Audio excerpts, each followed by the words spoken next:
Mwiriwe neza, nifuje kubaganiriza uyu munsi ku cyumweru ku bijyanye n'ubukristo, ko tubona amadini menshi cyane mu gihugu cyacu muri Afurika cyane cyane ashingiye ku Kristo, ubona avuga ko ari abakristo cyangwa avuga cyane ku witwa Yesu Kristo, ukaba wabyibazaho. Nizere kandi ko mwarebye ikiganiro cya Mwanafunzi avuga ati niki kituboha cyane mu idini, kuki tuba imbata z'idini. Ubwo yatangaga ingero z'amadini, wenda idini rivuga ngo ni rya Satani riba muri Amerika no mu bindi bihugu, mu yindi migabane, ariko avugana n'idini ryigeze kuba muri Kenya, umuntu agahitana abantu, umupasiteri agahitana abantu barenga 400 biyicisha ahanini inzara, avuga ko ari inzira yo kugira ngo bajye mu ijuru. N'abandi baje kubarokora, leta ije kubarokora, usanga n'abari barembye bitewe n'inzara bajya kubagaburira bakanga bashaka kwipfira rwose. Akavuga ati kuki idini ribata umuntu gutyo. Nibona ikiganiro numvaga nahita nyisubiza, ariko ndebye ibyo yasubije nsanga ni ibintu duhora tuvuga no kuri iyi shene.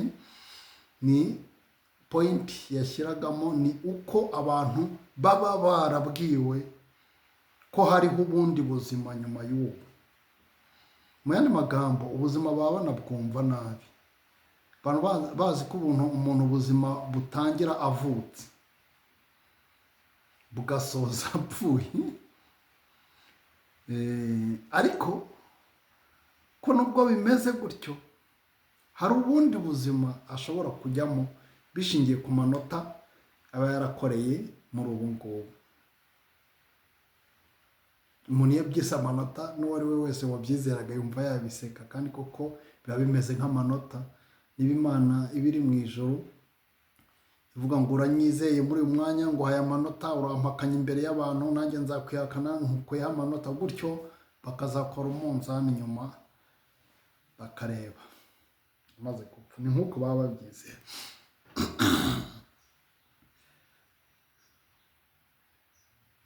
Icyo kintu rero cyo kumva ko hariho ubundi buzima bituma n'ubu babubamo nabi, bituma babubamo nabi, bafite stress yo gutegura ubundi.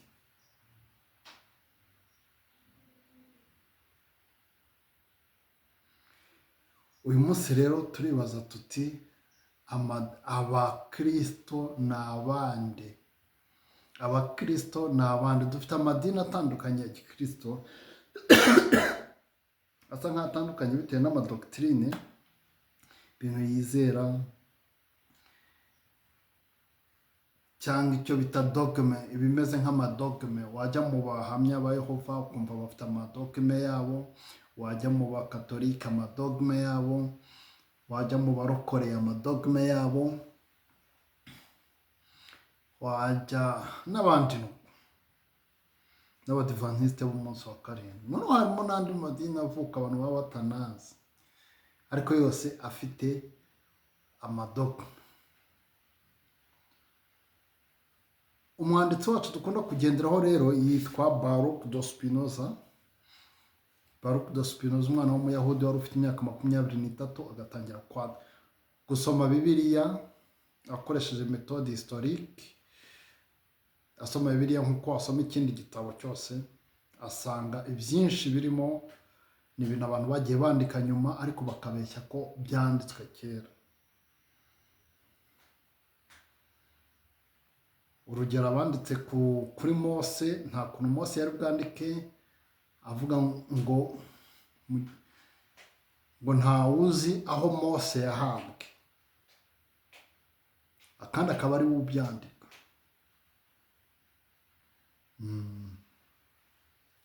Akavuga ku bami, kandi abami muri Israel batarabaho icyo gihe cye. Agakora description y'urupfu rwe ko rwagenze mu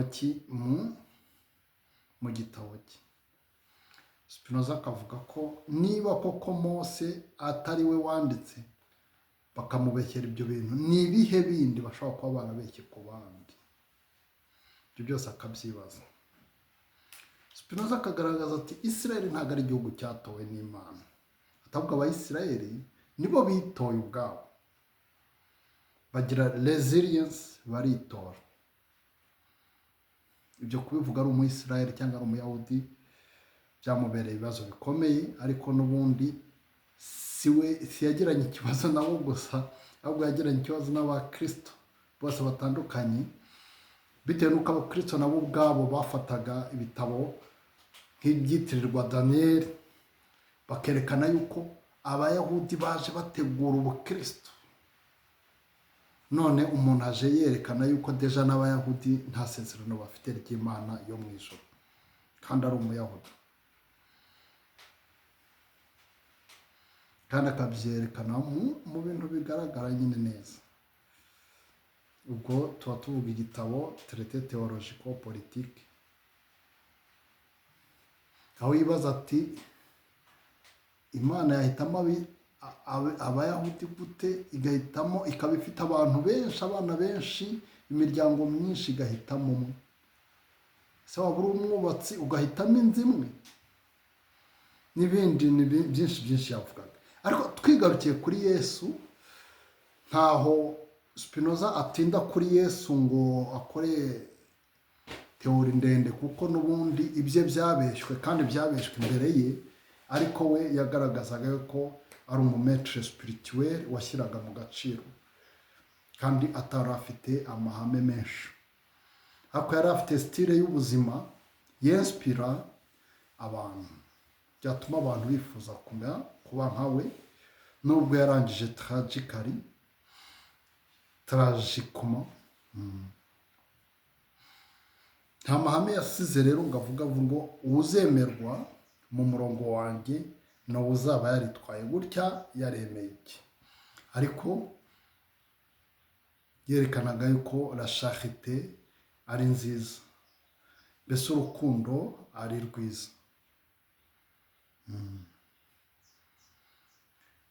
Nyuma ye rero, nyuma y'urupfu rwe, habayeho bitwara nkawe, abantu babita abakristo, birakomeza. Ariko turimo turibaza tuti abakristo ni abandi?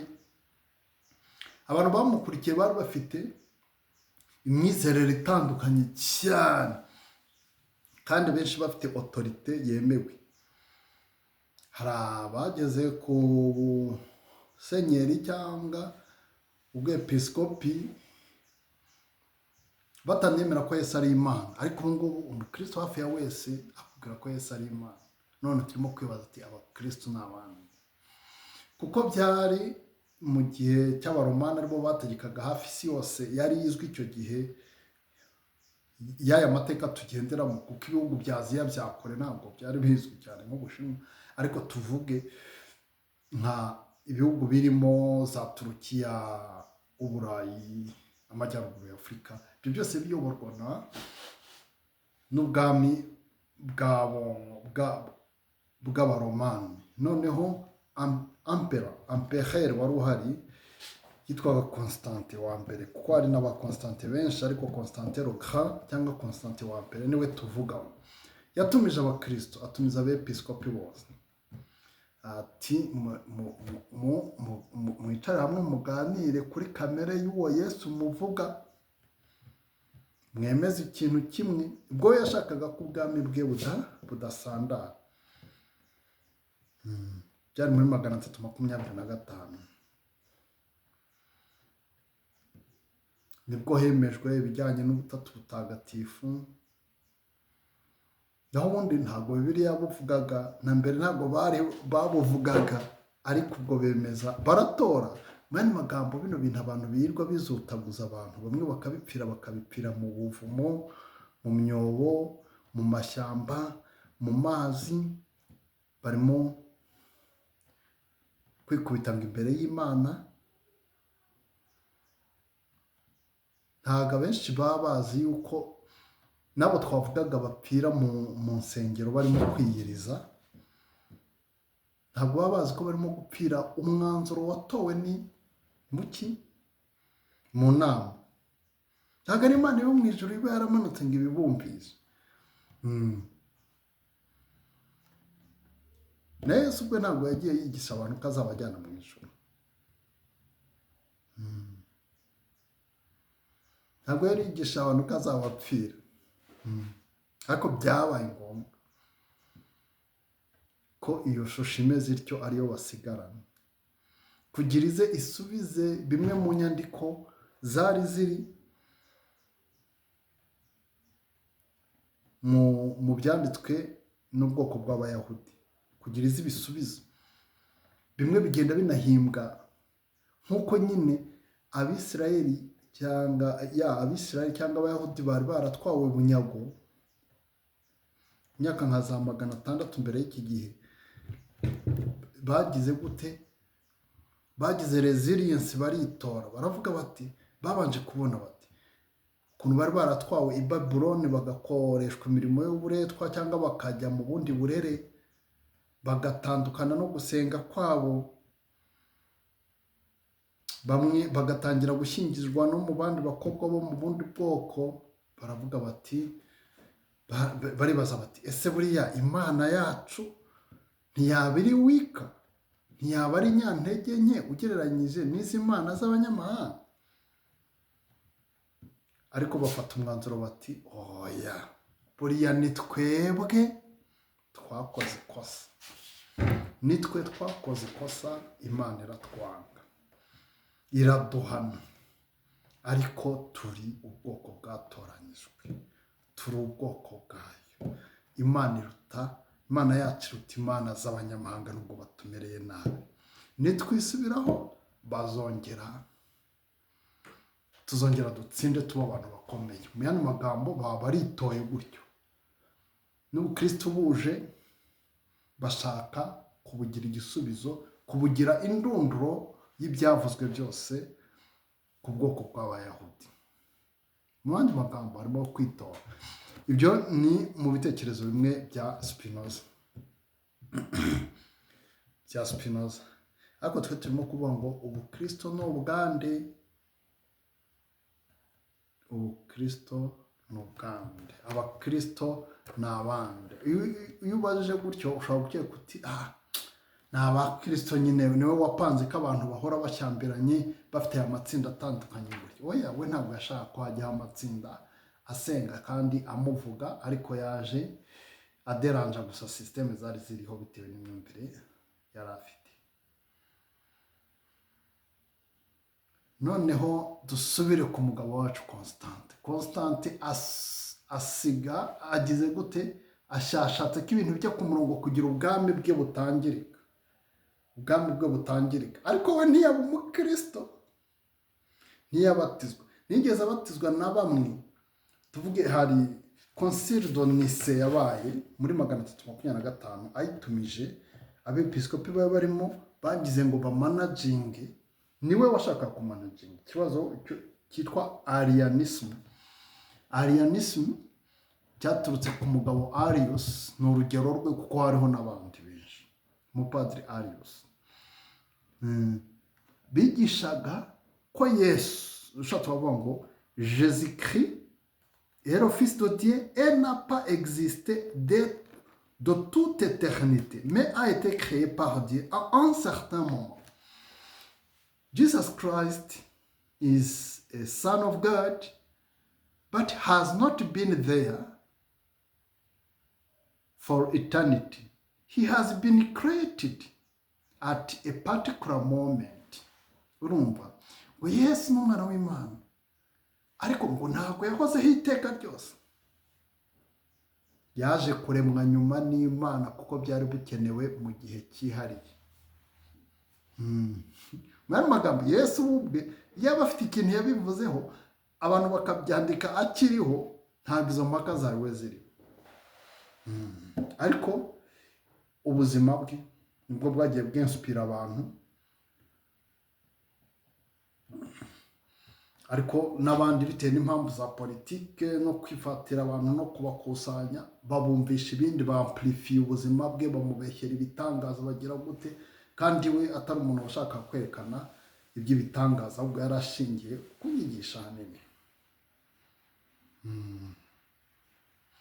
ubwo Constantine rero yavuga ati yatumye batora, abatoye benshi bigizayo arianisme, ariko hasigara abeveke cyangwa abasenyeri benshi bagitekereza ko arianisme ariyo ya mbere, kandi nayo igabanyijemo ibice byinshi. ntabwo ari ikintu kimwe gusa, byari ibice byinshi. turimo kwibaza tuti abakristo ni abande? urumva niwe washatse ko habaho ubumwe bw'abakristo. niwe washatse ko habaho ubumwe bw'abakristo, anerekana ko azajya yintavininga kugira ngo bagire gahunda, kuko bari abanyakavuyo. nyuma ye icyo gihe karagabanyutse, ariko si kashize. ubu noneho ibintu byarakubise, umuntu wese ajya mu nzu ati Imana yavuganye nande, bugacya yasohoye ari apotre, afite imyizerere iyi n'iyi n'ibyo, nta wamuhagarika. yamara kubona abantu benshi ugasanga nta wamuhagarika. ariko turishimira igihugu cyacu icyo kirimo gukora ku bijyanye byihariye n'aya madini, kuko yagiye azana ibibazo cyane mu bihugu bitandukanye, kandi no mu gihugu cyacu yangije amateka. ibyo ntabwo tubitindaho, ariko turimo kwibaza ati amadini ni ayandi. twe rero turagaragaza yuko amadini ari uwo Constant, kuko mbere yaho ntabwo hari abantu bamwe b'abakristu bizera nk'ubu butatu butagatifu. ziko amadini hafi ya yose ya gikristu yizera ko n'ubutatu butagatifu buriho, ariko ugasanga nta n'umwe wabugusobanurira,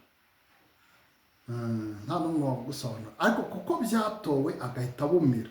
noneho kuko abantu baba bakeneye belonging, batinya no kwangwa, batinya no gushyirwa ku ruhande, ugasanga umuntu wagiye mu gikristo atazi ko icyo kintu kirimo, bamubwira ko natacyemera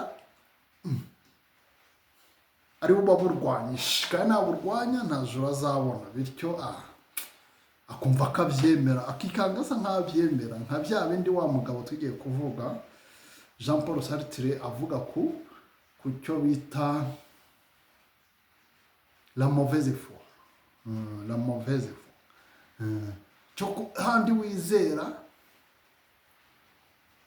ikinyoma cyawe, urumva, ukavuga ikinyoma ubizi ko atari cyo, ubizi ko atari ukuri, akikanga nacyo urimo kukizera. abantu bizera afite no mu madini biratandukanye, bavuga ngo ni abanyabinyoma benshi, ariko harimo abizera ibyo binyoma.